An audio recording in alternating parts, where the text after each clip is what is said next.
What's going on? It's Mitch Reviews Everything. Today I'll be reviewing The Fast Fist from 1972, aka The Fastest Fist. It was directed by Ting Shan-Hsi and it's from Tai Lien Film Co. and Wang Yu Film Company. Let's look at the plot here. Hung Ching-Pao, played by Jimmy Wang Yu, is the chief of a group of bandits known as the Red Lanterns. While conducting a raid, they stop a Peking opera caravan that is traveling with a very famous performer, Madame Yu, played by Kuo Hsiao-Chuang.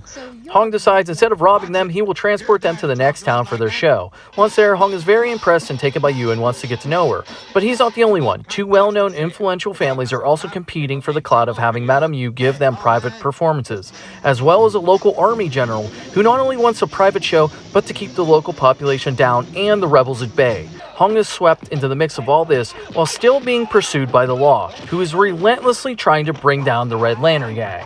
Alright, let's get to the good, the bad, and the kung fu. The fighting is definitely secondary to the heavy story load, but when the fists do start flying, things are pretty good. Jimmy is such an entertaining on-screen fighter, and things are no different here. One of the things I love is his facial expressions while he fights. The intensity is always on his face. It's the little things that make a big difference. And of course, he brings his always chaotic style, lots of movement, and a continuous flow of strikes. Not to mention, he gets his scene of beating up a room full of guys. Who doesn't love that? The story in this is not bad. The amount of enemies Jimmy has in this just continues to add up as things progress. If the law isn't bad enough, his problems at least triple with the two families in the military.